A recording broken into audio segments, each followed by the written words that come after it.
Honorable Bright here to go and handle the Balaro thing in the north. And in one of the engagements with the population, he was always our bridgehead. We had the Balaro and then the people of the area. They looked at the Balaro, they looked at us, and they started grumbling. So I remember we asked him, what is it? He said they think you are like those people. So, but thanks to his diplomatic credentials, he calmed them down, and we had a very good interaction. So that was his other side of being a peacemaker, and I salute him for that. I also had the privilege later of being hosted by him and his wife at his home in Oyam, where he told me about his childhood, how he survived Idi Amin with his father. Quite telling and deep engagement we had with the late Charles Okello Ngola.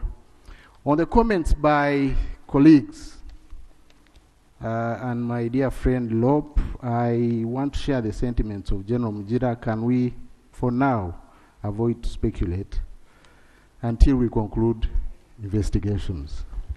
Thank you. And I want also to allay the fears of the House about the measures outlined by the President, including CCTV, including fingerprinting of guns. There's been impact, and we shall account to this House, and don't despair. Actually, want more support to do phase 3 of the CCTV to cover the gaps of phase 1 and phase 2. Last, life is invaluable, even more so of such an exceptional human being as Charles, and there's no excuse whatsoever for taking life unlawfully. That is the reason why I think Sabiti knew what would befall him, and he had to take his life. The discipline of the UPDF is known and tested. May the soul of Charles rest in eternal peace. Thank you so much. Internal Affairs, that is if Sabit was still in his normal senses at that time. And based on what has been said, we'll need an account of the cameras before we give more money. Because the cameras will help us in investigation. Yes, Agriculture. Thank you, Right Honorable Speaker and colleagues. Condolences to Commander-in-Chief, condolences to you, Right Honorable Speaker, condolences to the family, and condolences to the people of northern Uganda and the entire country. Honorable colleagues, I knew late Honorable Okello Ngola during my time in UPDF. I interacted with him when he was chairman LC5, and we also have a relationship, a social relationship, and my daughter was getting married to Oyam in Achaba, and I had to find out where my daughter was going, and Charles Ngola showed me the way. I went to his Honorable Santa, and his wife prepared a meal for us. And at that time I said, but we are going to eat, we are eating here. He said, you remember, we soldiers first eat what you find there, maybe, may not, you may not know. But all I want to confirm is that Honorable Ngola was a nationalist. And he served his country, and his contribution to the community is documented perfectly, very well, with the speech made by General Mujira and the Prime Minister, and also by the people of Oyam. Charles Ngola was a very simple person, but very purposeful. I worked with him in defense as my colleague minister, and our offices were very close.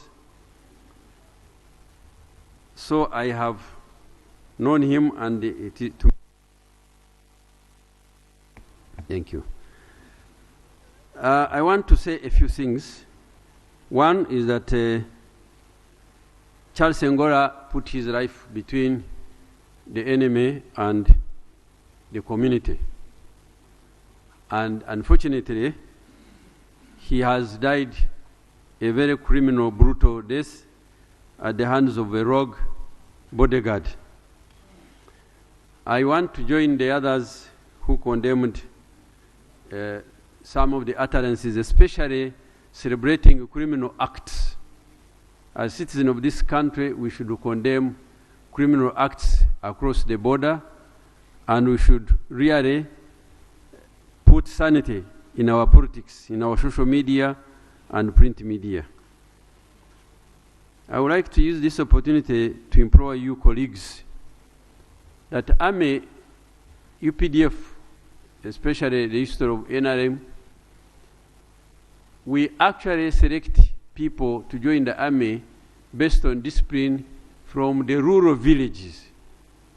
I would like to encourage you not to interfere with recruitment of the Army. Let the Army do its own thing. The Army is not a rehabilitation center.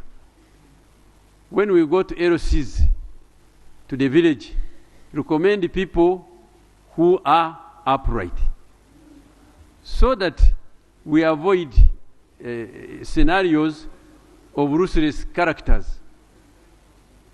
So to me, this is the first history in our history and should be condemned. Lastly, I want to thank you, Madam Speaker, for providing the opportunity. I want to thank you, Prime Minister, for moving the motion. My sympathies to the family.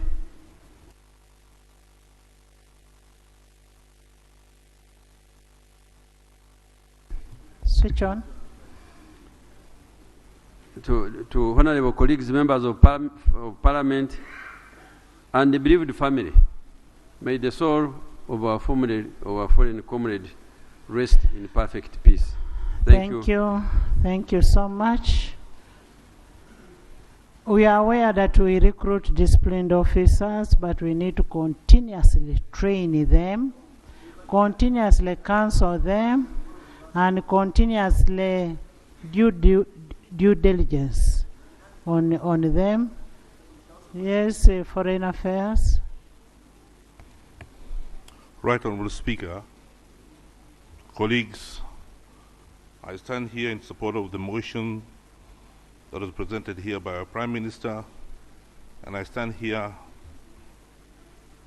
in sadness at the loss of my brother, Colonel Okello Ngola. I met Colonel Ngola Majodogo in 2001 when the rebel situation in northern Uganda was so bad that each time you were trying to go to Gulu or further north, you had to wait in Karuma in order to be escorted across to wherever destination you're going. At that time, I paid no attention to who he was, and I just saw him as any other UPDF officer. Much later, when he became the LC5 and I was a government, we became to know each other better. A lot has been spoken about this man. But when he came into government, we came to realize that there's some similarities between us in terms of characters. This was a very noble, humble, down-to-earth gentleman that you never even imagine that he can quarrel or even kill a fly. He was a wonderful person. On many occasions, I say many occasions, he was mistaken. People mistook him to be me to be him, Ngola to be me. It was all the time confusion. I don't know why.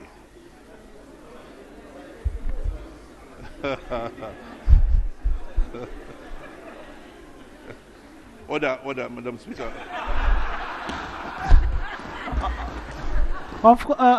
Honorable Minister, of course they would mistake because of their size.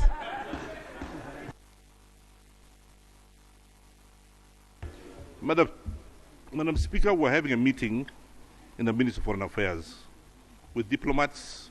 We're briefing diplomats when he was the Minister of Defense, briefing diplomats in the situation in the DRC. And all the diplomats got congregated downstairs in the room, and the minister walked in, Minister Angola walked in, and all the diplomats stood up and started shaking hands, and welcoming him. I think thinking it was me. But to their surprise, he went and sat on the side. I come in 5 minutes later, and all the diplomats are confused. And they all stand up again, and they look at me, and they look at Sam Angola, and I tell them, I'm the minister. He just,